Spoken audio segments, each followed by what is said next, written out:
where 2025 is over, 2026 is here. I never understand how to process this transition. I guess let's start off with 2025 and how I feel that it went. For context, this is going to be my second January 1st video. I started this last year on January 1st, 2025, and I think I want to continue with this tradition, if not only to just see myself throughout the years and kind of how I've summarized each year going forward and in the past and stuff like that. I think that 2025 as a whole was, I think, a good year for me. It was a year of doing a lot of difficult things and kind of doing all the things that I found very intimidating. I started therapy for the first time and started medication for the first time, which thankfully has been a very positive experience for me. I also was on and off doing pottery throughout the year, and I finally kind of got past that learning curve. I also made my website, and then later in the year made my website available for like all my art for purchase. And I registered my business and got permits and like all of that. And all of those things were very much a build-up throughout the last few years. And again, they just kept like weighing on me and intimidating me, and I kind of just finally got past that. I think what 2026 is really going to look like for me is kind of seeing what I can accomplish now that I'm kind of free. There's all of these things that have been holding me back throughout the years are finally not barriers anymore. I don't know, I get to really just focus on living the life I want to live, prioritizing kind of just the in-between moments and not just this finish line of like opening a business or making a certain amount of money or social media or whatever. I think I just want to exist this year. There's going to be a lot of huge changes. I guess the first and biggest one is that I'm going to be moving out alone. And I've never really lived alone. As soon as I got my first apartment, my boyfriend moved in, and as a kid, I never had my own room. You know, it was a lot of shared spaces, and I'm very excited. It's gonna be probably around March that I'll be moving out. Me and my boyfriend will be living separately for the first time in 4 years. We'll also be hitting our 7-year anniversary this year, so it's gonna look very different for us as a couple as well as individually.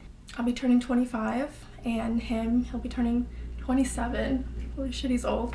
Being in a long-term relationship in my 20s has definitely been a beautiful and very unique experience, I think, because we've really navigated what your 20s are and also a relationship all at once. And I think that for me personally, I've done a lot of thinking this year, and I've done a lot of thinking this year. I sure hope so. But I think that as far as being in a long-term relationship in your 20s, I think it's amazing, but I think that me and my relationship personally, we're kind of hitting a ceiling of what we can accomplish together, but as individuals. So we're taking a huge step and kind of prioritizing a little bit of our individual lives. So I am a little scared, obviously. Change is so scary, but I think that I'm mostly excited because I know that there's just so much to learn, and this is just gonna be a different experience. Let's see, second thing, now that my website is up and I finally know what I'm doing a little bit more, and now that I don't have to worry about, well, I don't know, for me, a website and selling my work, almost I felt like it was never going to happen. So now that I know it's going to happen, I can finally focus on creating and putting out art in a very different lens than I have been. I think that my kind of path forward for 2026 feels a lot clearer for me as far as kind of just living life and doing the little things that I want to do. I don't know, just kind of living my life through a new lens, new experiences, kind of learning a little bit more about who I am and really the person I want to be. And I think that's kind of fitting considering I will be turning 25 this year. This year, something that I'm doing a little differently is I'm not doing a list of goals like I did last year. I think I had a list of like 6 main overall goals for 2025, and I don't really like that structure. I'm going to be doing a bingo card this year. It's going to be full of random things like going to a perfume class, going thrifting more, cafe dates, learning how to screen print, a dance class, solo trip, 100 walks. That's kind of a big one for me because last year I counted up about 80 walks, just like going outside walks, and I never used to be a walk person at all. So that was really cool to look at, and that's going to be on my bingo board. I think that a bingo board gives you more space to just focus on a little bit of like not so much broad goals, but like very specific little things that you want to do. And I think that that kind of format is going to help a lot with specifically how I use my planner. So I'm using my Midori journal again. I absolutely fucking love this. I love the paper. I'll never use anything else ever again. I will be embroidering the front with a little cross stitch pattern I made of my in the shop. Still journaling in this. The way that I journal is, last year when I picked this up, I kind of did like journal prompts. I didn't really stick with that for very long. I don't really like that format. I'm not writing in this every day. If I don't want to write, I'm not going to write. But I really like kind of keeping track of what's going on in my life because especially when I go to therapy, I like to reread what happened in the 2 weeks that I, didn't see her, and so we can kind of go over and process kind of what has been happening. But also it's really nice to look back on.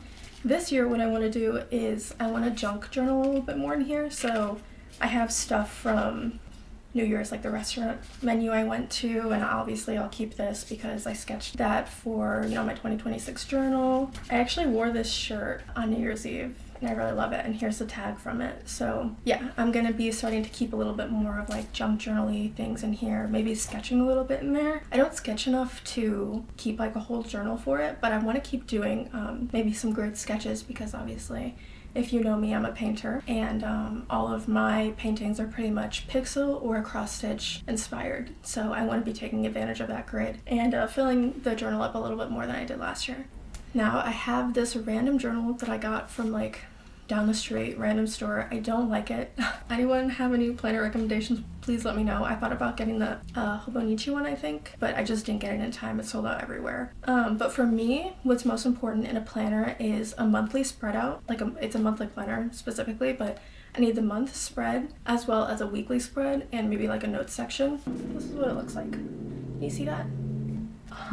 You could see it. And going back to my New Year's resolutions or kind of things that I just want to accomplish in this year, I really like this planner format because I can see the month, and in the monthly spread I put my monthly goals, and I'll take those monthly goals from my yearly goals, and then when I go to my weekly spread I'll take the goals from my monthly goals and kind of arrange them in my week. That way I'm being very intentional with making progress on the things that I want to do or the things that I want to achieve. I started doing this last year and it has helped me so much. It's probably the only reason I made my website or went to therapy or anything, really. It's very easy to lose your routine, but I find that this really helps me stay on track. Yeah, I think that's really all I wanted to say. Kind of just wanted to give a roundup of how I felt about 2025 and how I feel about going into 2026. And my main thing is that, I think I wrote it down, let me see.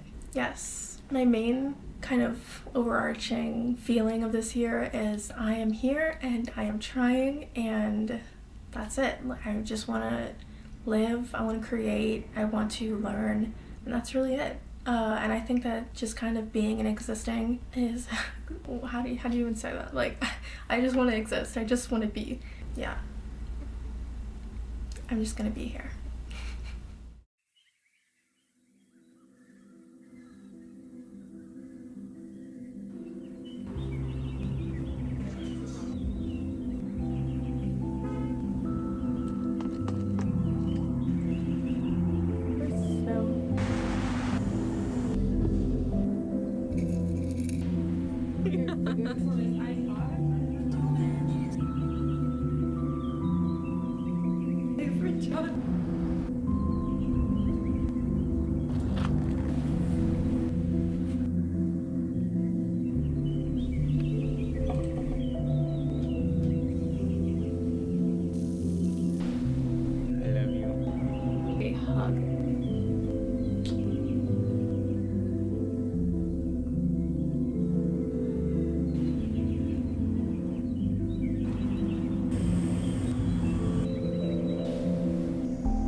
I'm trying to remember all the things that I did accomplish this year and just holding on to those things because I tried new things. I experienced more of life. You can't tell me I had a bad year. Like, you can't. And I can't tell myself that. The only person tearing me down is me.